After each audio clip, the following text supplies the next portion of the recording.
Welcome to Every Kill a New Branch, narrative design in Weird West and beyond with Lucas Loredo, the narrative designer and writer for Weird West, a dark fantasy reimagining of the Wild West where you can kill a lot of people and change the story in unexpected ways. I will give the word to our speaker. With that, let us begin. Great. Thank you very much, Hannes. I appreciate the introduction. Hey, everyone. It's good to see you. Thank you so much for coming to my talk. You're joining me in Austin, Texas, in the US, where it's a balmy 100 degrees Fahrenheit, as per usual. Really happy you're here, and I'm really excited to talk about today's topic. It's something I've been thinking about constantly for the last 2 years. I'm just going to share my screen real quick, and I'm just going to say up front, if there are any technical difficulties, they're all my fault. The team here is great, despite the fact that I'm a game designer. Sometimes technology befuddles me. So I'm going to share my screen here. And here we are. Great. Okay, so every kill a new branch. Today we're talking about narrative design in a game where you can kill any NPC at any time. It's really hard to design a story with these sorts of game design constraints. So let's talk about it. Here's a little bit about me, some of my credentials. Before I was in games, I studied writing. I got my bachelor's in creative writing at Stanford. I had a couple pieces in Best American Short Stories and Best American Travel Writing. And as far as games go, when I was getting my MFA, I also studied game writing under the amazing, incredible, delightful Susan O'Connor. She was one of the writers for BioShock, Tomb Raider, all sorts of stuff. She's one of the best people I know in the world. And now I'm a narrative designer and a writer at Wolfeye Studios on a game called Weird West. So what we're going to talk about today, we're going to start just getting some common definitions, defining some language that will help us talk about the things that I want to convey. So we're going to talk first about player verbs and story advancement devices and how they either play nice with each other or don't play nice with each other. Second thing we're going to talk about is common tools throughout the industry for protecting the story. Then we're going to move into what we're doing at Wolfeye Studios, and we're going to talk about how to design a game where story essential characters can be killed at any time. And then the last part of the presentation, I'm going to give you all a case study on one of the main quest lines in Weird West itself, and we're going to talk about how we designed it. Great. So, player verbs, story advancement devices. I just remembered that I was having microphone issues before this, so I'm actually going to lower my voice a bit. I hope I wasn't blasting anyone's ears. Player verbs, story advancement devices. You guys probably think about player verbs all the time. For those of you who are in the industry, you make design decisions when you're creating a game, saying what the player is allowed to do in your game and what your player is not allowed to do. We all kinds of verbs: run, jump, shoot. Shoot is a really popular one. Talking to NPCs. You could cook. If you're playing WarioWare, you can tweeze armpit hairs, etc. And so along with the verbs we give the player, we also have mechanisms in our design for how we advance the story, how plot progression works. And there are a lot of ways that we can do this. A big one in lots of games is dialogues with NPCs. So you go to an NPC, you talk to them, they give you an important bit of story information, and the plot advances. Some of the other things we have, and you don't need to remember all these right now, I'm going to go over them, some of these at least. Soft cutscenes, that's something I'll talk about in a second. Hard cutscenes, also something I'll talk about in a second. But also things like audio logs, obtaining objects, lore books, all of these sorts of things are devices that can advance the story for the player. And just a quick note before I continue, I really want to make a distinction here between story elements and story advancement. So there are tons of elements that communicate story to the player. One of the main ones is environmental storytelling. So you walk into a room, there's a pig leg hanging from the ceiling and a butcher's knife on the table, blood splattered everywhere. You know that you're in a butcher's shop. That's telling the player, giving the player some story just through what's in their environment. I'm not talking about those things. I'm talking specifically about mechanisms that deliver story and that advance the plot. So I just wanted to make that distinction now because it's going to be important as we go through. So we've talked about verbs and we've talked about story delivery devices. And the big question, pardon me, the big question for a narrative design is, can the verbs my player use, are they going to interfere with the ways in which I'm advancing the plot of the story? It's a really big question, and it's a really big design question, and one that developers need to be clear on, I think, as they're making their initial design choices.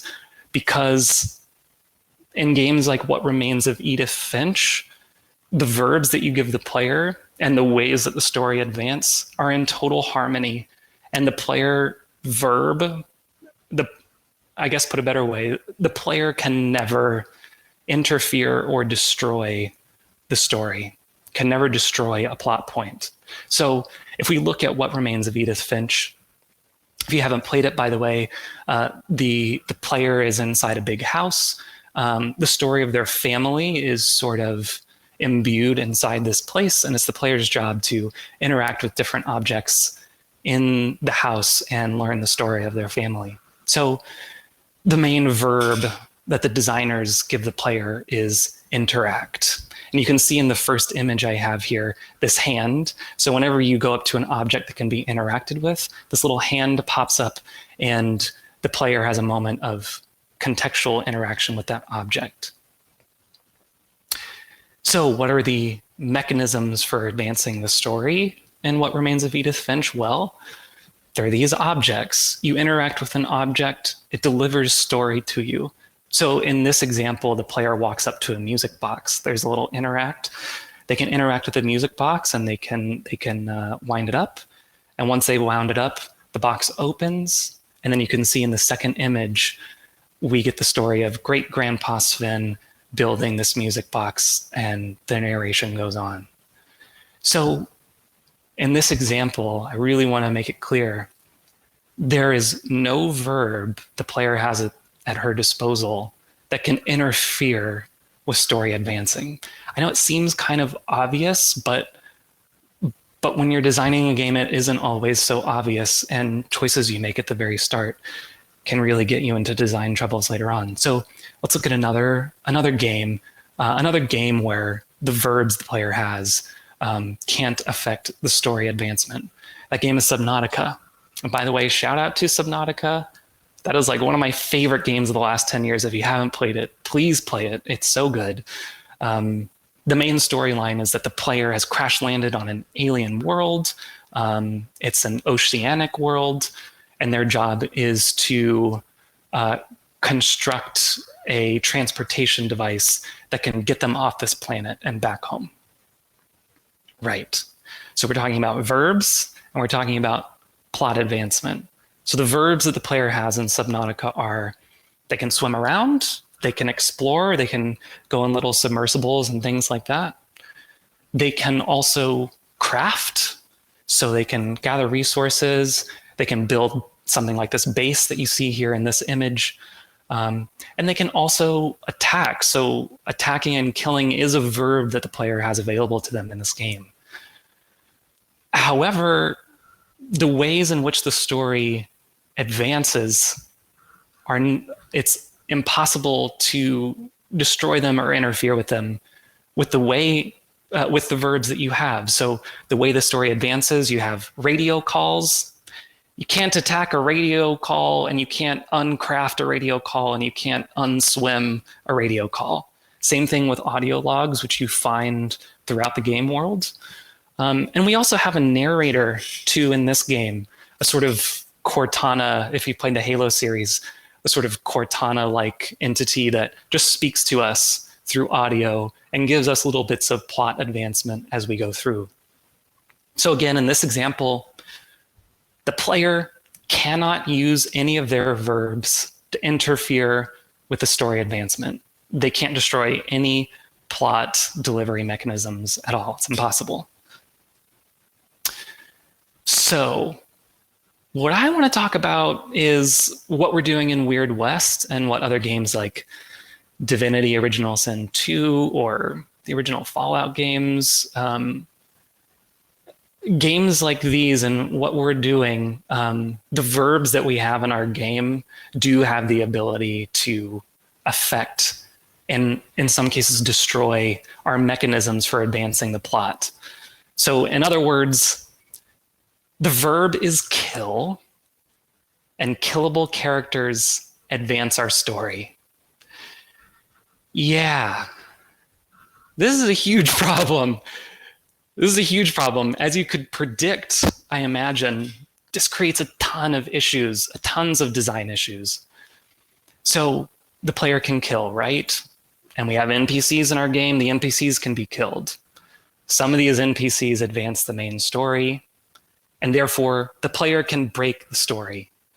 And I just want to take a step back here to say that in the examples I'm going to be using today, we're mostly talking about the verb kill and story delivery coming from NPCs, and you can kill NPCs and thus break the story advancement. But it's also possible that a verb that isn't kill could interfere with story advancement, and it would be the same design problem. Off the top of my head, say it's a cooking game and you're cooking things, but you can, for some reason, you're given a document, you're given a recipe, say, and you have the ability to, since it's a cooking game and you can chop ingredients, what if those, what if that recipe is an ingredient and you accidentally chop it up? Well, you've used cooking now to destroy an important piece of plot mechanic. So it can apply to all kinds of verbs and all kinds of story advancement devices. It's just in this case, we're talking about killing and NPCs. Great. So this has been a problem for a long time. Games have had killing since really early on. It kind of makes sense. You give the player a controller, aiming a reticule at something and pressing a button using timing. That feels really good as a gamer, and that just so happens to fit really well with aiming and shooting. So I don't fault the game industry for doing it. But over time, we've developed some best practices for protecting these sort of story devices. So the first one, and probably the one that's used most often, NPCs who advance the story can't be killed. You can shoot them in the face, you can stab them in the heart, whatever. There's no reaction, nothing happens. In the case of Skyrim, you can bring a story character's health down to 0, but they just sort of kneel down on the ground like they're recovering, and eventually they'll recover and can deliver their story device to you. In this image on the right, you have Dishonored. Dishonored is nice. My director, Rafael Colantonio, was the director for this game as well. In this game, you actually can kill story important NPCs, but you basically get a game over screen. So they allow you to do it, but the leash is very tight.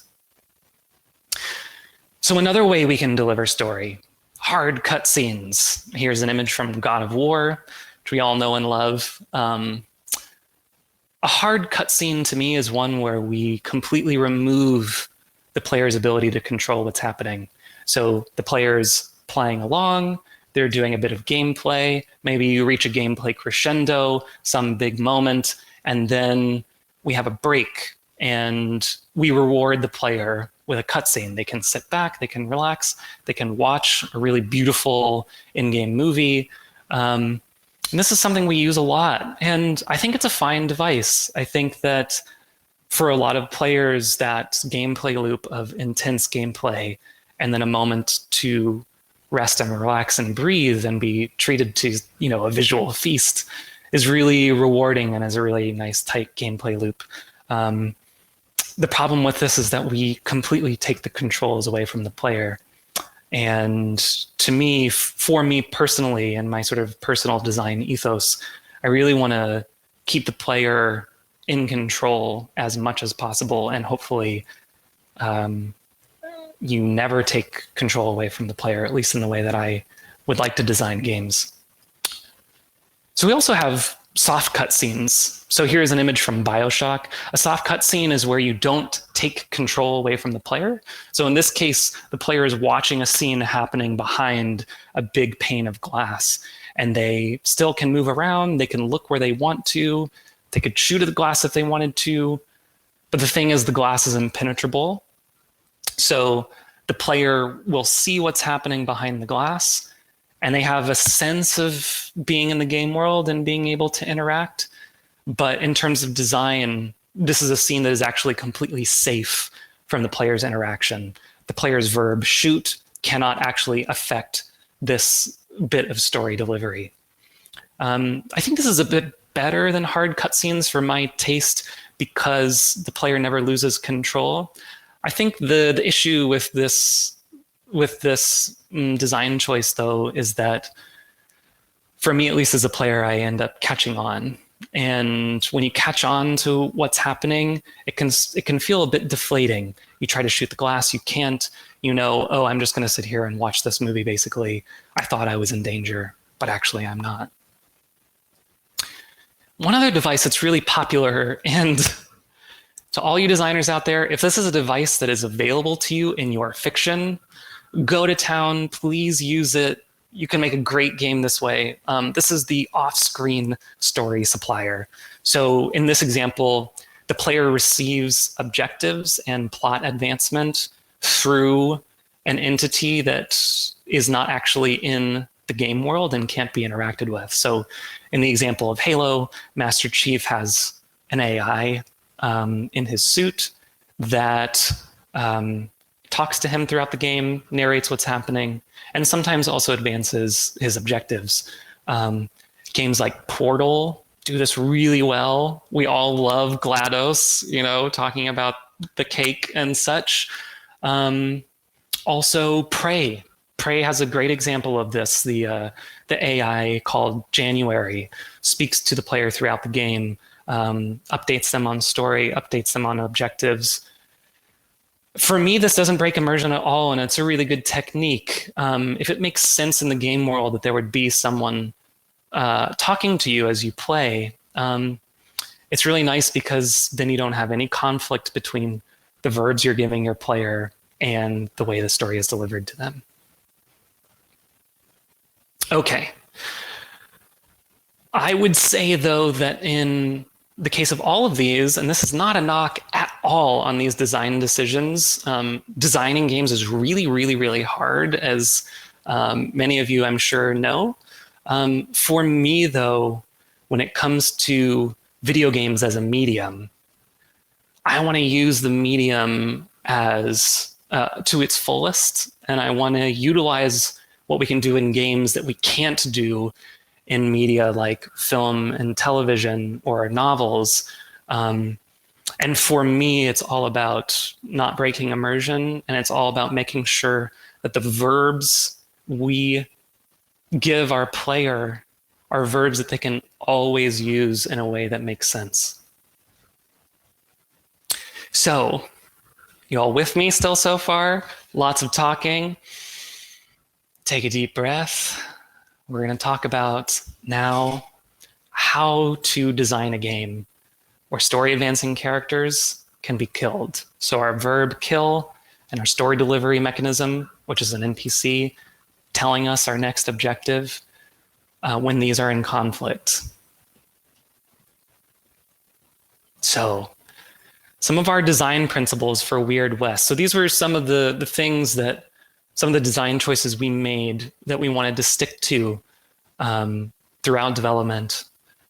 One was that we didn't want to use any hard cutscenes. And I will concede, okay, fine, there are like a few, very few, but we use them in a way that actually doesn't interrupt gameplay at all. So no hard cutscenes to advance the story during gameplay. We didn't want any soft cutscenes at all, so we don't use those as a story advancement device. We also didn't want any Cortana. I mean, I would have loved if our game had a Cortana. It would have made my life so much easier. But in the fiction of our game, as I was saying before, if it works in your fiction, go for it. In the fiction of our game, it just doesn't really work. It's the Wild West. We don't have an ability to speak in real time with someone and have someone sort of looking over our shoulder, commenting on everything we're doing. And lastly, Weird West is an immersive sim. Some of you may know what this means.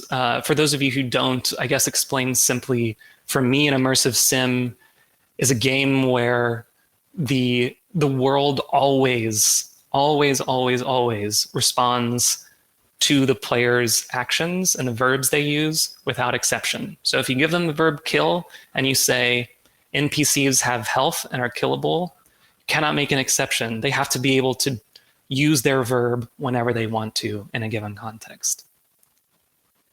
So those were the design principles that we set out with Weird West. I'm going to talk now about some of the best practices we came up with over the course of, for me, it was 2 years working on the game. The rest of the team was working on it for a bit longer than that. And you don't need to remember these right now. I'm about to go through them one by one. But in a game where the design is such where the player can just mess with your story all the time, there are little tricks, there are little best practices that we figured out, and I feel like I want to share them because I've been thinking about them forever and ever and ever. So, the first one, just avoid the problem. It's totally a legitimate choice. So there are ways that we can sort of get around this design problem, even given the constraints we have. One of the main ones that I would have lost a lot less sleep if we had done this more often is that the story advances through objects. So if you think about something like Indiana Jones, sometimes Indiana Jones, his interactions with characters in the world really matter and really advance the plot. But a lot of times he's looking for an object. He's looking for the Holy Grail. He's looking for this totem that you see here. He has to navigate an environment and steal the object. So what's nice about an object is you can't kill an object. And so you can just avoid the problem altogether if your story structure and the plot advances through objects, at least some of the time. That was a very hard won lesson. Another way to avoid the problem is that when you have a given story moment, things are coalescing. There's a big moment for the character, some dialogue happening. You can include the NPCs that are currently available in the game world, the story characters that we have a relationship with. You can bring them into that moment, but they are never essential to the advancement of a plot. In an example like this, the player can develop a relationship with an NPC over the course of the entire game. But if that NPC never holds a plot advancement mechanism inside of them, then if the player kills them, as far as our design goes, things haven't been broken. And the last way, I think, to avoid the problem is to treat NPCs, treat characters in the games and the stories of the characters in the games as rewards. So story as reward. The player plays the game, they succeed in a certain gameplay objective, story comes, but it's like a treat. It's almost like loot for a given quest. It's not what the quest revolves around, but it's a way to deliver the story sort of on the player's terms. Cool. So avoid the problem. This is something you can do. I encourage it. The next one is soft influence. Here we have Twilight. I don't know how many of you have read Twilight or seen Twilight. Our good old friends, Edward and Bella. Boy, are they annoying. Wow. Two of the most annoying characters I have ever experienced. I will admit, I read the first 3.5 books of the series. I couldn't put them down until halfway through the third one, and I just threw it across the room. I couldn't stand these characters anymore. So what do I mean by soft influence? Well, as writers and as designers, if we want an NPC to stay alive, one of the best things we can do is make it so that the player wants to keep them alive because they like them. So make your character likable. Make it so that whenever you see the player sees a certain NPC, they've been trained to think, oh, whenever I see this character, something really interesting happens, or something really good happens, or they have some really good loot, or they give me some information about the story that deepens my understanding of what's happening. So the player in this case is rewarded for keeping the NPC alive. So we sort of exert our influence on the player by saying, hey, I mean, you could kill this character if you wanted to. Go right ahead if you want to test our systems. But it's in your best interest, actually, to keep this character alive.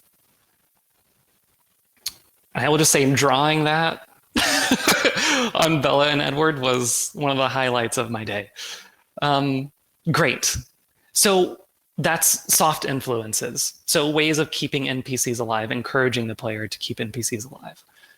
The next one here is dynamic systems that react to killing. Sounds like word salad even as I'm saying it, I know.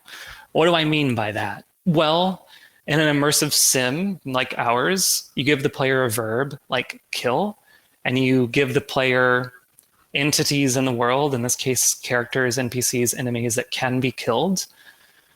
One of the things you can do instead of reacting on a case-by-case basis to every single kill the player makes, you can create systems that will help you out, that will respond dynamically to what the player is doing.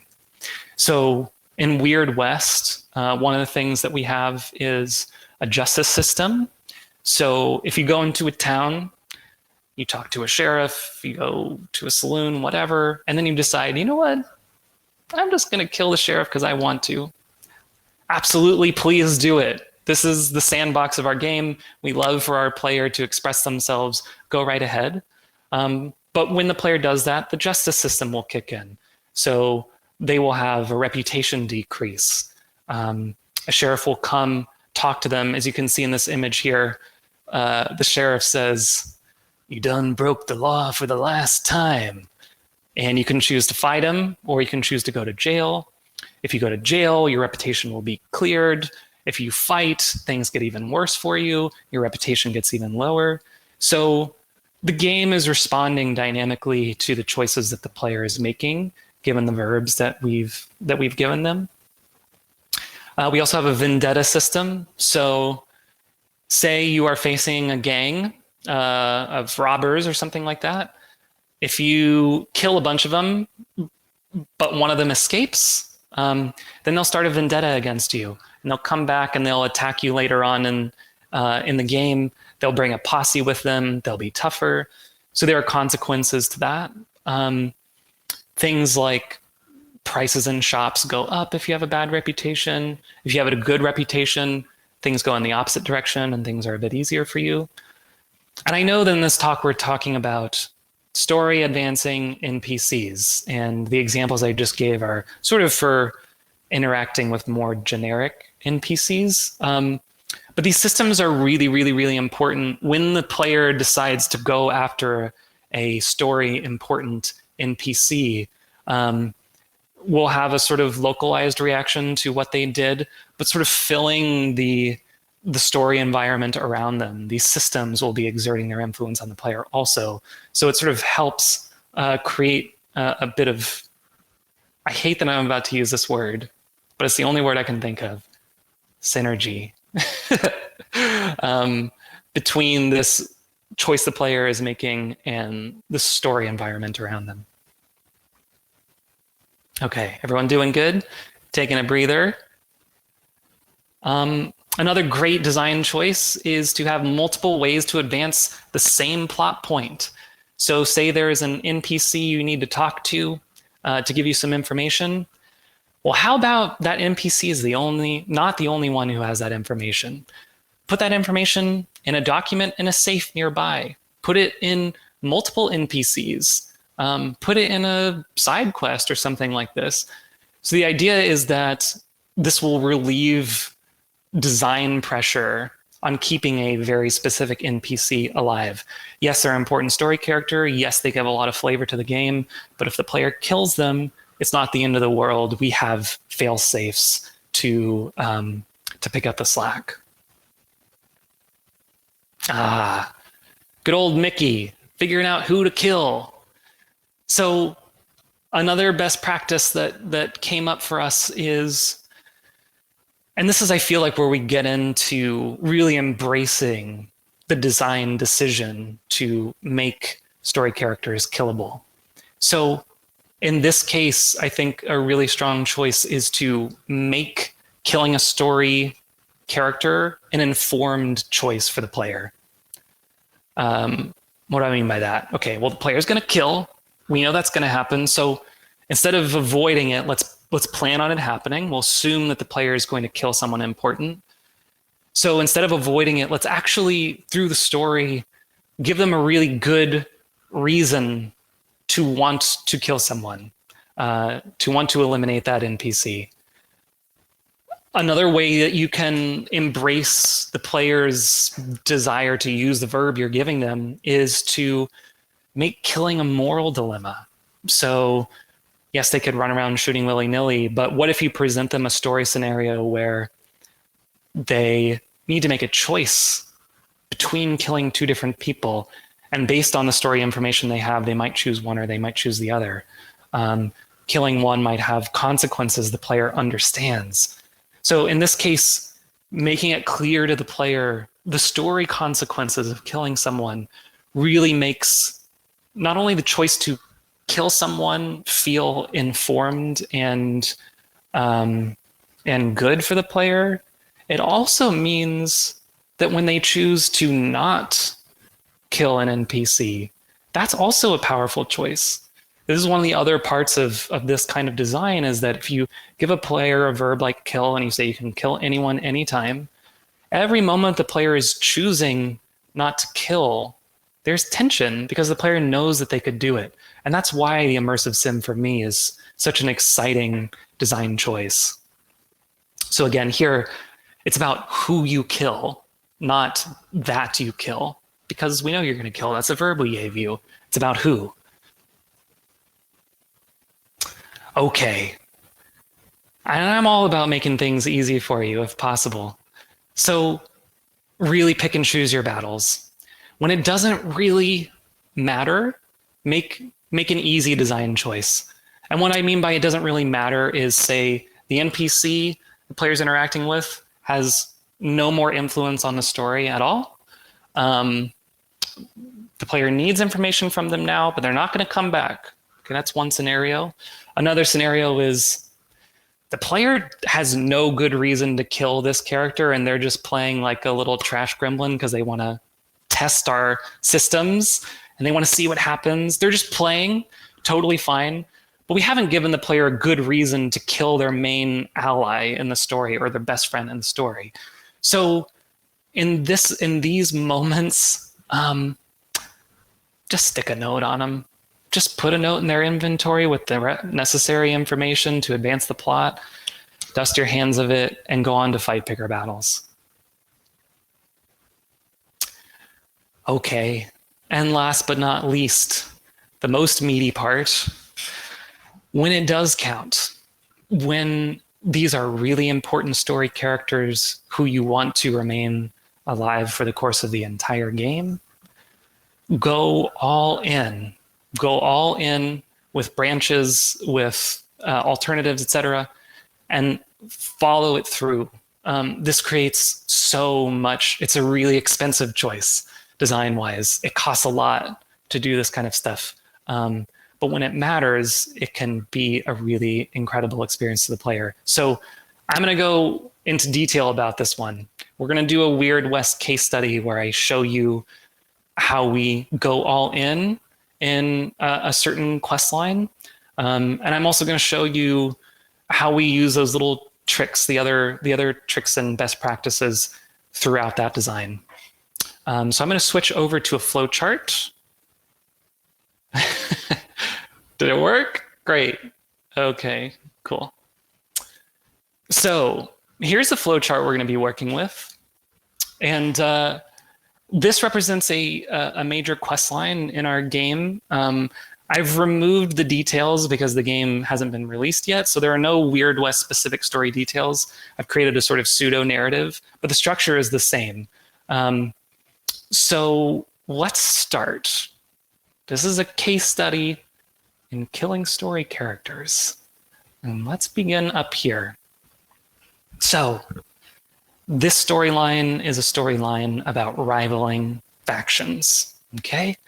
So when the quest line starts, the player's a skater girl, and she's being persecuted by the scooter boys. You with me? Trying to make it fun over here. So you're a skater girl, you're with your skater girl crew, you're being persecuted by the scooter boys, and at the beginning of this quest line, the skater queen, the leader of the skater girls, she gives us the story and gameplay context. She says, we need to destroy the scooter bros. They're terrible. We need to get rid of them. They're hurting us or whatever. They're taking all of our sweet skate spots, whatever. And the way we're going to do that is by activating anti-scooter legislation. Okay, so this is where the quest line starts.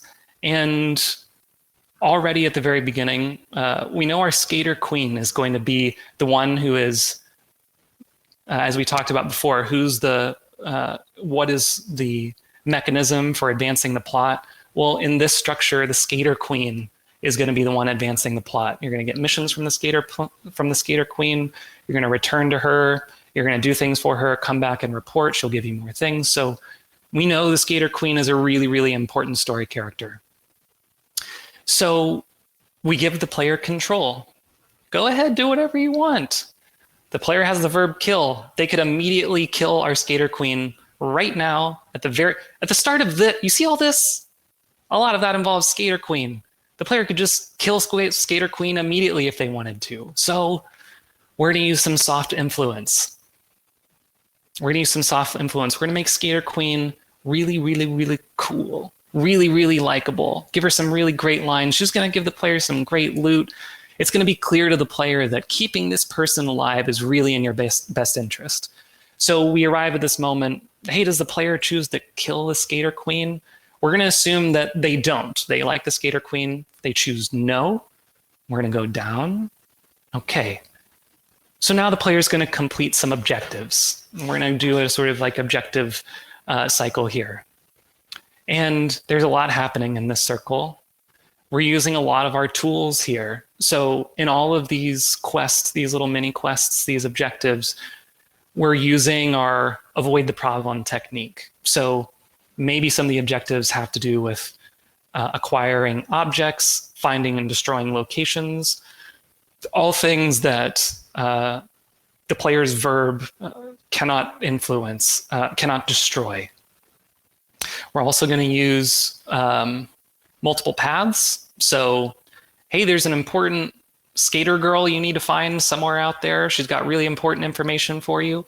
Well, let's make sure that she is not the only NPC that has that information. Let's also make sure that that information is written down somewhere, is in an object the player can't destroy. And lastly, we'll make the easy choices sometimes. So say we meet a skater girl, she's never going to come back in the course of this entire quest line. If the player decides that they want to use their verb and kill that person, they can, but we're just going to stick a note in their pocket and keep everything rolling and not waste our design effort here. Okay, so the player completes some objectives. Now, something happens. The Scooter Bros talk to you. They find a way to talk to you. And what they do is they cast doubt on the Skater Queen. They say, hey, your queen, here's some incriminating documents she's got. It's going to prove that she's lying to you, that Skater Queen isn't as good as she says she is. Okay, so what does the player do? Do they search for the skater docs, the secret skater docs? Let's just say for now that they don't. We'll just keep it clean going down the left side of this flowchart. We'll say they don't, and in that case, they remain ignorant of some extra information of the secret plot that's happening. And then eventually in this quest line, they locate the anti-scooter legislation and they have to make a choice. Okay, great.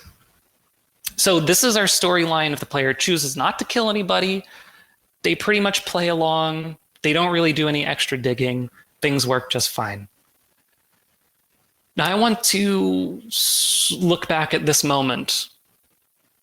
We learned that there are some incriminating documents. Are we going to search for them? Let's say that yes, we do search for them. And what happens? Well, those secret skater docs, they're actually held by a double agent. We discover a double agent. They're helping us, but they used to be a part of the Scooter Boys. They got some information. One of the things that we learn in our interaction with this NPC is that the Skater Queen is a liar. What does she lie about? I don't know, how to do a manual, something, but it's a huge betrayal. So then we have a real question now. Are we going to kill the Skater Queen? And look, we have now choosing to kill the Skater Queen is now a story-informed choice, right? We talked about that before. If we're going to kill a main character off, let's at least make it so that the player has a good reason for doing so, and they might have an incentive to do so. So in this case, are we going to kill the Skater Queen? Yes, we are. And when we kill that Skater Queen, here's another one of our tools. Our dynamic systems come into play. When you start a fight inside the Skater Girl headquarters, what happens? Justice system activates, vendetta system activates, the game becomes harder for the player. So we've chosen to kill the Skater Queen. We're going up to the top here. It says Blue Leader Secret. It should say Skater Queen Secret. Apologies for that. But when you kill the Skater Queen, if you remember, she was the one who was giving us all the objectives. So now what? Who's going to become our new quest giver? Well, this double agent who we discovered, they tell us, hey, I actually knew all along that you'd kill the Skater Queen. It had to be this way. And so now they're going to become our main quest giver. The player has control. Are they going to kill that double agent? Hey, I don't like double agents, or I don't like what you're all about, or I don't trust you. The player could do that. It would be a story-informed choice. But let's say in this kill double agent choice, we say no. We're not going to kill the double agent. The double agent's going to start giving us quests. Again, we're going to use the tools we have. Avoid the problem, use multiple paths, take the easy choice when it's appropriate. And then the player has the choice after doing these things. Are they going to try to steal those skater documents after all? Those secret skater documents, those incriminating secret skater documents that the Scooter Boys told us about? Let's say you don't. The player will then locate the anti-scooter legislation. They reach their final objective anyway. They have a deeper understanding of the complexity of the story. But what happens if we decide to kill the double agent? It's a totally supported choice. It's supported by the story.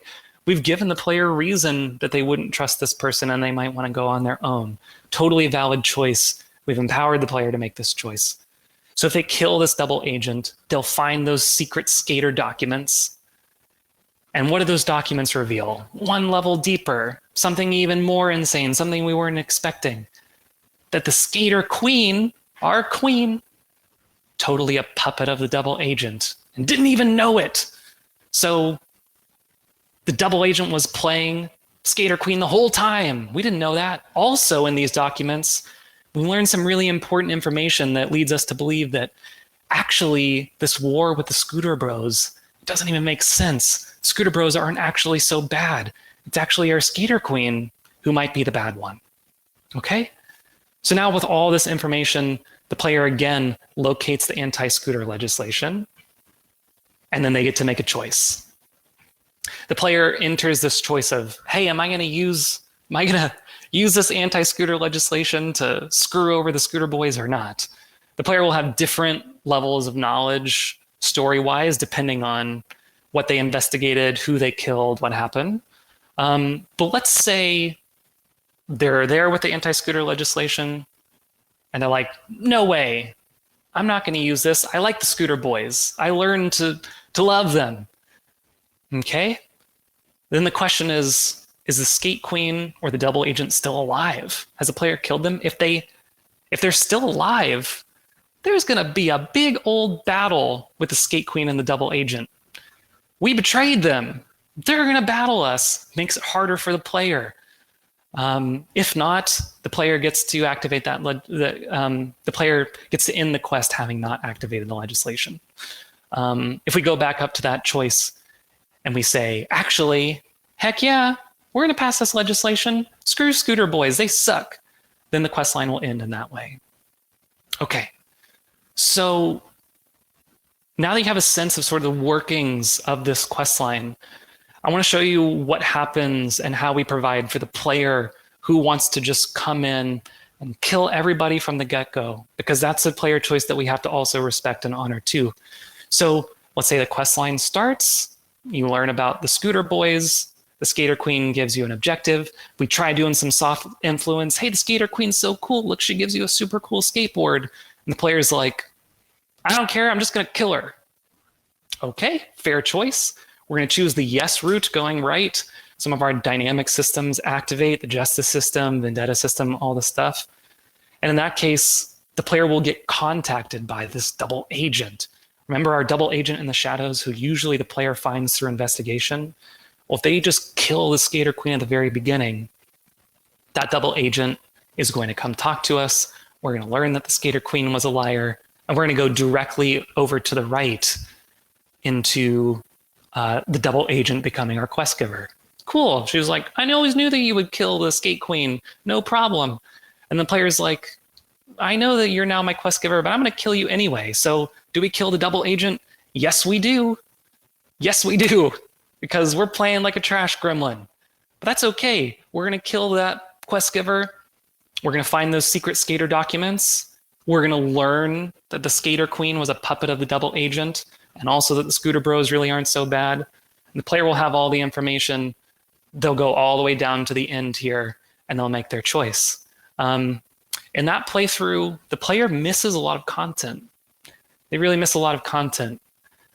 But as a design choice, I think it's okay. For players who don't really want to role play, to play along with the fiction, and who are just out there looking to test our systems, I think it's okay if some of the content isn't presented to them. I think it's exciting for the player anyway. They already have their own story in mind. So, lastly though, the follow through. Remember how I talked about if you're gonna go there, if you're gonna provide for these branches, really go all in. Really, really go all in and make the player understand them killing these characters throughout the story are going to have reverberations throughout the rest of the game. So this is what we do in this particular quest line. When that one ends and you keep playing through, our game has a mechanism where you play as different characters throughout. So at one point, the player ends up being a Scooter Bro. You're a Scooter Bro now. Very interesting. What did all the choices that you made in that previous quest line, how are they going to affect what happened now? So the player is now a Scooter Bro. We ask the question, hey, back in that previous quest line, did you activate that anti-scooter legislation? Let's go to the left. Let's say you didn't activate it. Okay. The Scooter Bros now have total reign. They're super powerful. Your new bros are like the best Scooter Bros of all time. And we ask another question. Is the skate, sorry, it should be the skate queen. Is the skate queen still alive? Somehow you didn't end up killing her in the previous quest line. If she's still alive, the Scooter Bros have imprisoned her. She's in a prison in your headquarters. You can decide what to do with her. You could unlock her cell and let her go. She'll start a vendetta against you. You could kill her on the spot if you wanted to. These are all of our dynamic systems at that point that fill in the blanks. And then in that particular version of the quest line, the skaters are in shambles, and the road for you as a new Scooter Bro is actually a bit easier. So let's see what happens if you actually did use the anti-scooter legislation. Okay, your new bros, your new Scooter Bros, they are not having a good time. They are decimated. They can't scooter anywhere, poor guys. So ask the question, is the skate queen still alive? If she is, then in a pivotal moment, remember, she's powerful. Activated that anti-scooter legislation. She's feeling pretty good. In a pivotal moment, the player now must face the skate queen in combat. And because your Scooter Bros are really having a hard time because of this legislation, the road is more difficult for the player. Okay. You got it? You got the whole thing? I'm going to switch over from this flowchart now. How are we doing on time? We are super late. This has run much longer than I thought it was, but we're at the end. So let's see. Right. So just to sort of reiterate what we talked about with that flowchart, there are a lot of different mechanisms that we learned over the course of designing Weird West that I feel like really served us well. Everything from choosing easy solutions to difficult design problems to really embracing the player's agency in the game and saying, we gave you this verb. We really want you to use this verb in a way that feels story important. I'm going to cut it here. There's going to be a QA session afterward. Thank you so much for listening.